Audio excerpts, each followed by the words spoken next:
waxaad maqashay dad guulaystay, dad nolosha heerka gaadhay, dad noloshu ay saamaxday inay ku noolaadaan meelaha sarsare ee dadka guulaystay ku noolaadaan. Sababtu waxay tahay uma isweydiisay.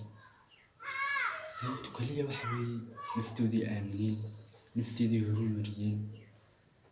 Waxay aamineen inay guulaysan karaan, waxay aamineen inay dadka khayr u dhaafi karaan, waxay aamineen inay kartidooda soo saaraan, waxay aamineen naftooda.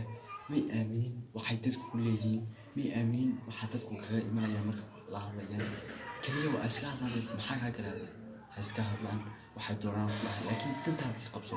Horumarkaaga naftaada horumari. Ilaahay subxaanahu wa tacaala isku xidhay guulaysanaysa insha Allah.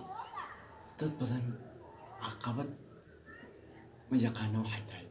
Dad badan caqabad baa haysta laakiin ma yaqaanaan caqabadu halkay ka haysto.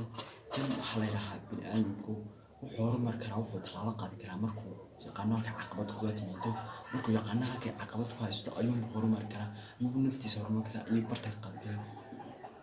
Qofka codku guulaysto qof kasta ma guulaysto, laakiin way adagtahay inuu guulaysto. Dad badan ayaa ku daraystay, dad badan halkay ka sarreeyay, dadka hooseeyay ka guulaysteen. Sababtoo adkaysi bay nolosha u samreen, way adkaysteen waxay noloshu waayeen nolosha adkaysteen. Ha noqon weligaa qof iska nool, ha noqon weligaa qof nolosha caadiga ku qancaa, raaxada caadiga si qancin, laakiin noqo qof hamiyeysta meel sare inuu gaaro ka gaaro nolosha. Meel sare inuu nolosha ku noolaado, meelaha dadka guulaysta ku noolaado. Weligaa ha aamin wax dadku dhahaan, horumari naftaada. Horumari shakhsiyadaada, horumari waxaad tahay. Dadka isbar, dadka niyad jabkaaga doonaya weligaa ha u qancin, weligaa ha la hadlin. Laakiin yaani arrinkaagu qalbigaaga yaanu saameyn dadka, yaani kaa niyad jabin horumarkaaga yay ku diidin.